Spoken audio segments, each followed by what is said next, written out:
Cours numéro 2. Comment la demande et l'offre évoluent-elles par rapport au prix? Alors on a toujours tendance à vouloir compliquer les choses quand on parle du marché, alors qu'en fait, c'est plutôt simple. Imaginons que vous ayez 100 euros. Avec ces 100 euros, vous voulez acheter des jeux vidéo. C'est juste pour l'exemple, hein, tout le monde ne veut pas acheter des jeux vidéo, mais c'est comme ça. Avec ces 100 euros, donc, vous voulez acheter des jeux vidéo.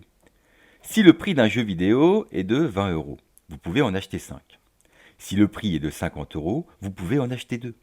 Conclusion, plus le prix de vente est élevé, moins votre demande de jeux vidéo est importante. Et c'est la même chose pour tous les demandeurs. Sauf qu'il y aura certains demandeurs qui auront 500 euros et d'autres seulement 20 euros. Mais au final, la règle sera la même.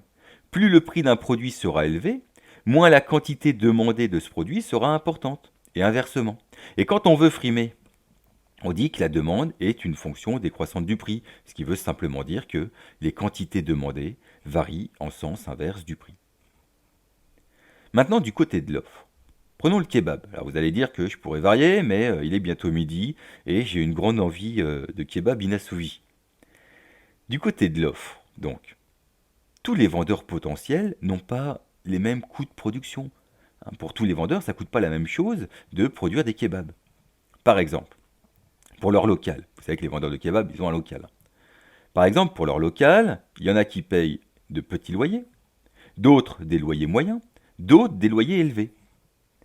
Quand le prix de vente du kebab est à 3 euros, il n'y a que peu de vendeurs qui peuvent s'en sortir et gagner suffisamment d'argent pour payer leur loyer. Il n'y a que ceux qui ont de petits montants de loyer qui peuvent s'en sortir. Mais si le prix de vente du kebab passe à 6 euros, il y a les vendeurs à petit loyer et ceux à loyer moyen qui peuvent s'en sortir.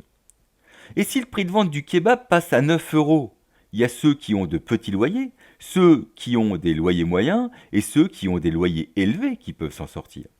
Ainsi, plus le prix de vente d'un produit augmente, plus il y a d'offreurs qui peuvent gagner leur vie en vendant ce produit.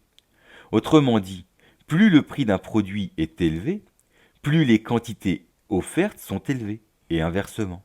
Et quand on veut frimer, une fois de plus, on dit que l'offre est une fonction, cette fois-ci, croissante du prix, ce qui veut simplement dire que les quantités offertes varient dans le même sens que le prix. Conclusion. Les offreurs et les demandeurs ne réagissent pas de la même manière face au prix. Ils n'ont pas les mêmes intérêts, et cela donne les situations suivantes. Quand le prix d'un produit augmente, l'offre augmente et la demande diminue. Quand le prix d'un produit baisse, l'offre baisse et la demande augmente.